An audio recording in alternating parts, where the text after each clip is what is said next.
Hi friends, இன்றைக்கி ஆரியன் நோட்டீஸில் ஒரு lunch recipe தான்.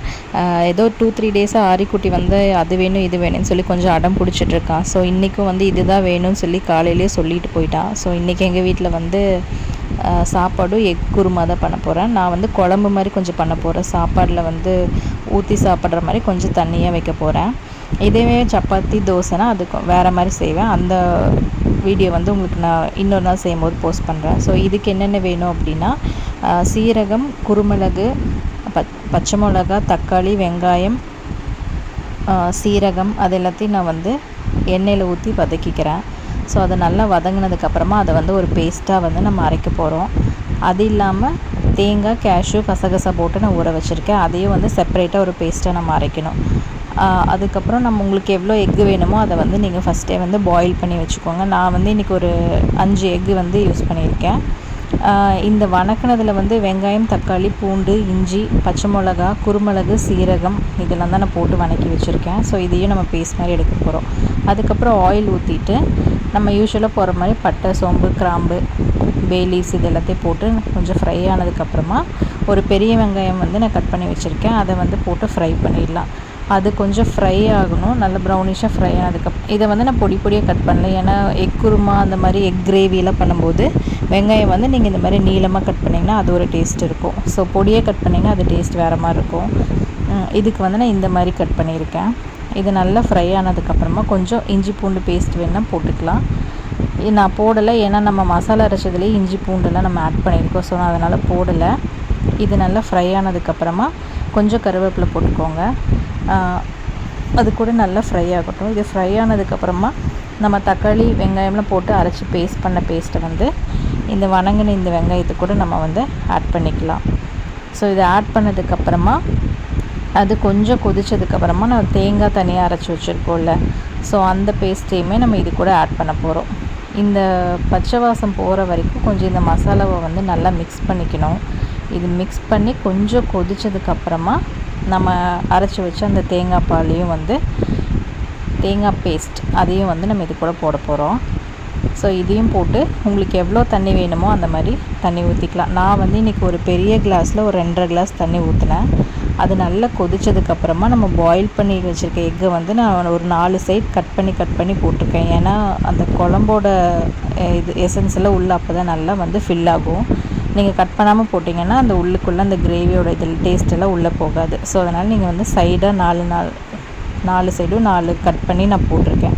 உங்களுக்கு வேணால் நீங்கள் வந்து டபுளாக கூட கட் பண்ணி போடலாம். ஸோ அவ்வளோதாங்க. இது நல்லா கொதித்ததுக்கப்புறமா கொத்தமல்லி போட்டு இறக்குனீங்கன்னா இந்த கிரேவி வந்து நல்லா இருந்துச்சு. எங்களுக்கு ரொம்ப பிடிச்சிருந்துச்சு. ஸோ உங்களுக்கும் பிடிச்சிருந்தா நீங்களும் ட்ரை பண்ணி பார்த்துட்டு எப்படி இருந்துச்சுன்னு எனக்கு கமெண்ட்டில் சொல்லுங்கள். இந்த மாதிரி வேறு ஏதாவது வீடியோஸ் நான் போடணுன்னாலும் எனக்கு கமெண்ட்டில் மென்ஷன் பண்ணுங்கள். அதுக்கப்புறம் இன்னொன்றும் வந்து செய்ய சொல்லியிருந்தாங்க. அதுதான் வந்து சேமியா பாயசம் கேட்டிருந்தான். ஸோ அதுக்கு நான் வந்து இன்றைக்கி சேமியாவும் ஜவ்வரிசியும் போட்டு பால் பாயசம் தான் பண்ணியிருந்தேன். நானும் இன்றைக்கி தான் ஃபஸ்ட் டைம் அதை ட்ரை பண்ணேன். ஆரியன் கேட்டுட்டான், அவனுக்கு செஞ்சு கொடுக்கணும் அப்படின்னு சொல்லிட்டு சர்ப்ரைஸாக தான் செய்யலாம்னு சொல்லி செஞ்சோம். ஸோ அதுக்கு வந்து நான் ஜவ்வரிசியை வந்து ஒரு 20 மினிட்ஸ் தண்ணியில் ஊற வச்சுருக்கேன். அப்புறம் பாயசம் பண்ணுற சேமியா கொஞ்சம், அப்புறம் நம்மள ஏலக்காய், கேஷ்யூவும் முந்திரி திராட்சையும் எடுத்து வச்சுருக்கேன். இதை நெய்யில் வந்து ஃபஸ்ட்டே போட்டு கொஞ்சம் ஃப்ரை பண்ணி எடுத்து வச்சுக்கோங்க. அது ஃப்ரை பண்ணி எடுத்ததுக்கப்புறமா நான் ஒரு பெரிய கிளாஸ் பால், அதே கிளாஸ்லேயே 1 கிளாஸ் தண்ணியும் ஊற்றி அந்த ஜவ்வரிசியை வந்து அதில் வந்து நான் வேக போட்டுட்டேன். இந்த நெய்லேயே வந்து நீங்கள் ஃபஸ்ட்டு இந்த சேமியாவையும் போட்டு வதக்கி வச்சுருங்க. ஸோ அது கொஞ்சம் ஃப்ரை பண்ணி எடுத்து வச்சுக்கோங்க. அந்த பாலில் வந்து நான் ஜவ்வரிசி போட்டதுக்கப்புறமா அந்த வறுத்த சேமியாவையும் போட்டு கொஞ்சம் நேரம் வேக விட்டுட்டேன். அது கொஞ்சம் வெந்ததுக்கப்புறமா உங்களுக்கு எவ்வளோ பால் வேணுமோ நீங்கள் அவ்வளோ பால் ஊற்றிக்கலாம். நான் ஒரு 3 கிளாஸ் பால், அதுக்கப்புறம் ஒரு 2 கிளாஸ் தண்ணி ஊற்றினேன். அதுக்கப்புறம் டேஸ்ட்டுக்கு வந்து சர்க்கரை வந்து உங்களுக்கு எவ்வளோ வேணுமோ அந்த அளவுக்கு போட்டுக்கோங்க. நான் வந்து இன்றைக்கி ஒரு 1.5 கப் சர்க்கரை போட்டேன். அதுக்கப்புறம் கொஞ்சம் மில்க் மெய்டு போட்டேன் டேஸ்ட்டுக்காக. உங்களுக்கு வேணும்னா மில்க் மெய்டு வந்து ஆப்ஷனல் தான், கண்டென்ஸ்டு மில்க் கூட ஆட் பண்ணலாம். அது நல்லா கொதித்ததுக்கப்புறமா நம்ம ஃப்ரை பண்ணி வச்சுருந்த அந்த கேஷ்யூ, முந்திரி திராட்சை, ஏலக்காவை வந்து அதில் ஆட் பண்ணோம்னா பாயசம் வந்து ரெடிங்க. இதில் என்ன ஒரு ட்ராபேக்னால், பால் பாயசம் நம்ம எப்போ பண்ணி கொஞ்சம் நேரம் வச்சாலும் அந்த பால் வந்து சீக்கிரமாக ட்ரை ஆகிடுது. சேமியாவும் ஜவ்வரிசியும் சேர்த்து போட்டனால நம்ம கொஞ்ச நேரத்துலேயே இந்த பால் வந்து ரொம்ப ட்ரை ஆயிடுச்சு. ஸோ இந்த மாதிரி ஆகும்போது நீங்கள் எப்போ குடிக்கிறீங்களோ கொஞ்சம் பால் வந்து நீங்கள் சூடான பாலை வந்து கொஞ்சம் அந்த பாயசம் கூட போட்டு குடிச்சிக்கோங்க. எனக்கு இந்த மாதிரி ட்ராபேக் தான் இன்றைக்கி வந்துருந்துச்சு. இது யூஸ்வலாகவே நீங்கள் பால் பாயசம் பண்ணிங்கனாலே இந்த ஒரு ப்ராப்ளம் இருக்கும். நீங்கள் எவ்வளோ பால் ஊற்றுனீங்கனாலும் இந்த பால் வந்து சீக்கிரமாக வந்து அப்சர்வ் பண்ணிடும்.